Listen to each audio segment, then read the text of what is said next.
Bonjour à tous et bienvenue dans le podcast Allo Anaïs. Aujourd'hui, on enregistre cet épisode au Studio Campus qui a pour mission de vous accompagner à travers vos projets audio et vidéo, comme la création de podcasts, des livres audio ou de la production musicale. Et aujourd'hui, pour cet épisode, je suis en compagnie de Margot de la 25e heure. Salut Margot. Salut Anaïs. Comment ça va ? Ça va et toi ? Oui, super. Est-ce que tu pourrais te présenter un petit peu pour nos auditeurs qui ne te connaissent pas ? Qu'est-ce que tu as fait, d'où tu viens, etc.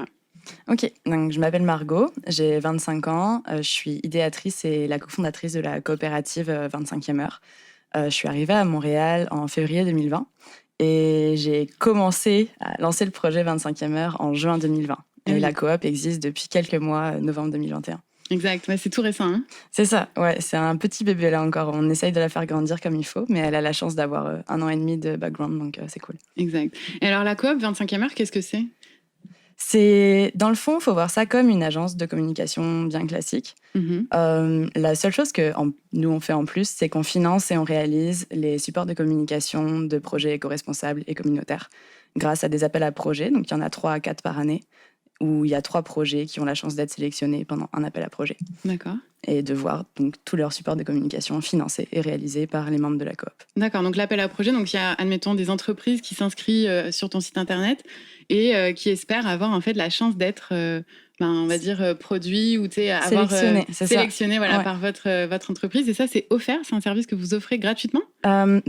Gratuitement, c'est que nous, on fait un pari, en fait. Okay. C'est qu'on reçoit effectivement des candidatures de projets et il y en a 3 qui sont sélectionnés par un comité de sélection qui est composé de membres de la coopérative, de membres invités, donc d'entreprises extérieures et d'un membre partenaire. D'accord. Selon une grille de critères extrêmement précise. Et à partir de là, nous, on estime le besoin en communication. Faut que, donc les critères principaux, c'est vraiment qu'il y a un aspect éco-responsable fort, un engagement envers la communauté et que les besoins en communication soient bien définis. Et à partir de là, nous, on met les projets en ligne sur notre site internet. Donc, un peu comme le même fonctionnement qu'une campagne de sociofinancement classique. On dit qu'il faut atteindre tel montant. Et les contreparties qui sont offertes sont des contreparties en visibilité pour les entreprises québécoises. D'accord, ok. Donc là, si admettons, il y aurait une entreprise qui nous écouterait aujourd'hui, qui voudrait participer, donc elle aurait juste à s'inscrire sur un formulaire, par exemple, sur ton site internet. Après, admettons, elle aurait la chance d'être sélectionnée. Vous évaluez le processus de besoin de communication d'entreprise, que ce soit visuel, site internet, affiche pour événements, etc.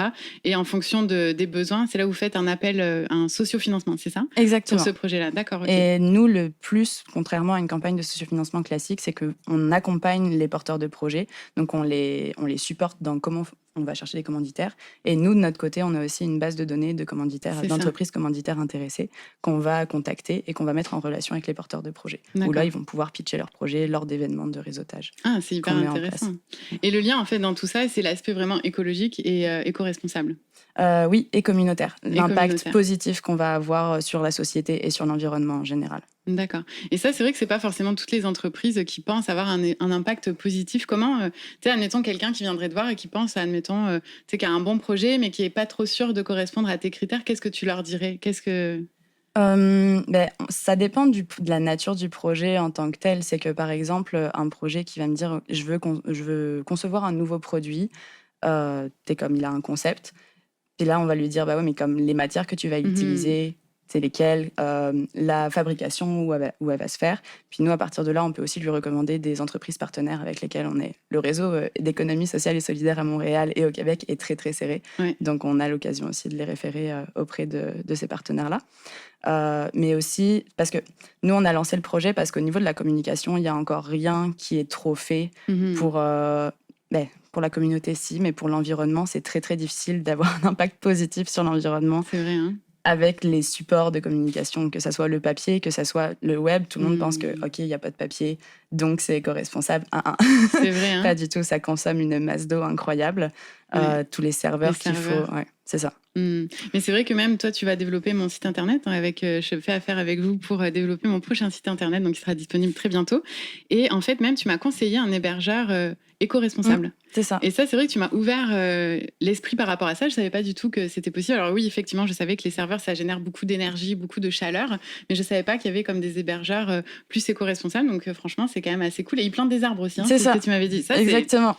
Tu crées un site, tu plantes des arbres. C'est un peu ce qui est fait dans le domaine de la communication communication en ce moment, c'est comment on peut contrebalancer l'impact environnemental qu'on a par des actions qui vont être bénéfiques pour l'environnement. Ah, c'est vraiment chouette. Et aujourd'hui, dans la com, donc, initialement, tu disais que tu as parti ça toute seule et que depuis seulement l'an dernier, tu as lancé ta coopérative. Alors, comment t'es passée de toi toute seule, ton projet, tu sais, en tant qu'individu, tu t'es dit, bon, ben, allez, je me lance en entrepreneuriat, étape 1.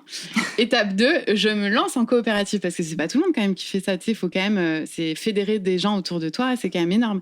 Fait que, comment tu as fait ces 2 étapes? Alors, ça a été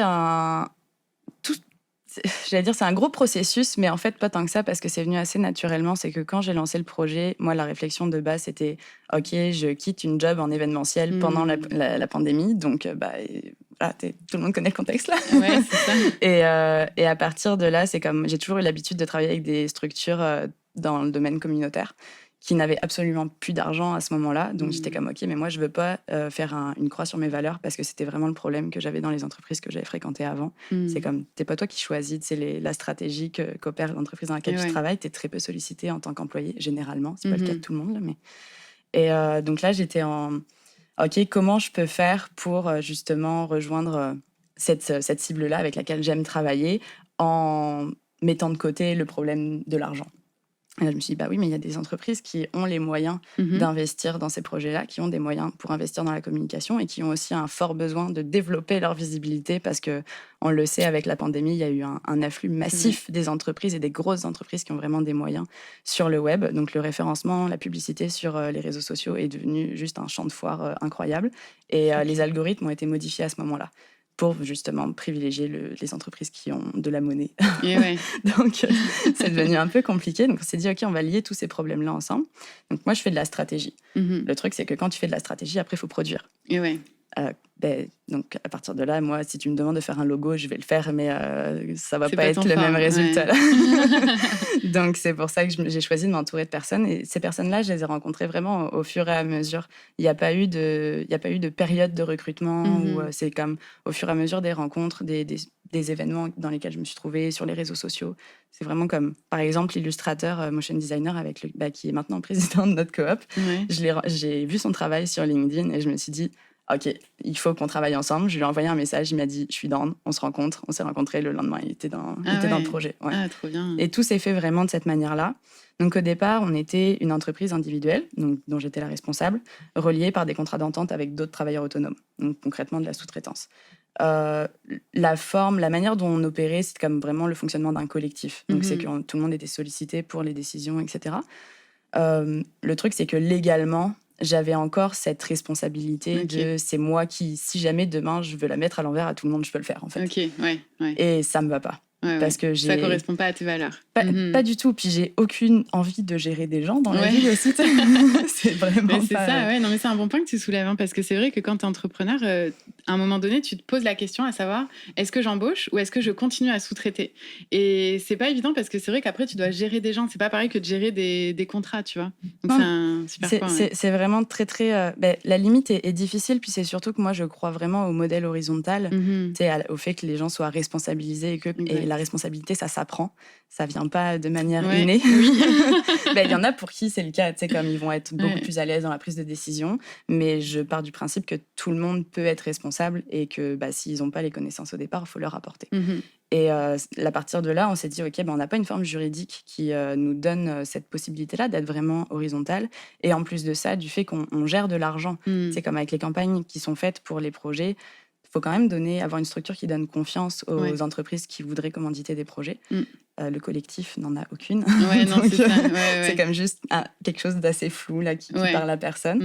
Donc, on s'est dit, OK, il faut qu'on trouve un modèle juridique qui correspond à nos valeurs et qui nous permette justement d'aplatir le plus possible le modèle hiérarchique. Et moi, j'ai commencé mes recherches en France pour savoir ce qui existait, parce que j'ai un gros lien avec l'économie sociale en France, de par mon père principalement. Et donc, j'ai commencé à fouiller un petit peu ce qui existait, etc. Et là, je me suis dit, OK, la coop, c'est une bonne forme. Le truc, c'est que la coop, il y a 5 formes qui existent au Québec. Donc, je me suis dit, OK, là, il faut que je vais repasser au Québec, je vais savoir comment ça fonctionne, je vais voir ce qui se passe. Et à partir de là, on a décidé de partir en coopérative de solidarité. On a hésité entre coop de travail et coop de solidarité. La coop de travail, c'est que tous les membres de la coopérative sont des travailleurs, donc salariés. La coop de solidarité, c'est des individus ou des entreprises qui deviennent membres de la coop et qui ont une mission commune, en fait. Donc là, nous, on a des travailleurs. Donc, moi, je suis la seule travailleuse à date. Des membres producteurs, qui sont les travailleurs autonomes qui étaient dans le collectif au départ. Ok. Donc, par exemple, un web designer, un illustrateur, etc. C'est ça, exactement. Puis il peut avoir le choix. C'est comme, ok, là, peut-être pour les 2 prochaines années, c'est une bonne chose. C'est plus intéressant pour moi de rester travailleur autonome et d'être membre producteur. Mais peut-être qu'à un moment donné, je vais vouloir passer salarié. D'accord. Et du coup, il y a vraiment ce switch-là qui est possible, en fait, entre les deux, sans qu'il y ait... tu as toujours les discussions en interne comme dans chaque entreprise, là, mais il n'y a pas de gymnastique incroyable à faire pour passer d'une forme à l'autre, en fait. D'accord, ok. Donc ça te permet d'avoir une belle flexibilité à offrir aux gens qui travaillent avec toi, donc c'est hyper intéressant. C'est ça, parce que aussi la valeur que nous on veut défendre, c'est le principe de liberté. On veut pas de travail de 9h à 5h le soir. Là, tu travailles quand tu es capable de travailler, parce qu'on le sait, il y a des journées où on est juste assis derrière notre bureau en mode je sais pas pourquoi je suis ici, je serais beaucoup mieux dans mon lit. Exact, puis en plus c'est une entreprise de communication comme la tienne, tu peux pas être créatif de 8h à 9h. De 8h à 9h, c'est un peu court comme journée. Ou très très long, ça dépend. Oui, très long, mais tu sais, genre de 9 à 5, tu sais, l'horaire habituel. Et ça aussi, on le voit dans les métiers, genre les développeurs et tout ça, tu sais, c'est un processus créatif qui est pas... Enfin, tu peux pas te dire, allez, là, je suis créatif, là, je suis plus créatif, tu sais. Donc, c'est cool de pouvoir permettre d'avoir comme ça des horaires dans lesquels tu es flexible et tu fais le travail quand tu as l'énergie de le faire, quand tu as les conditions gagnantes aussi pour le faire.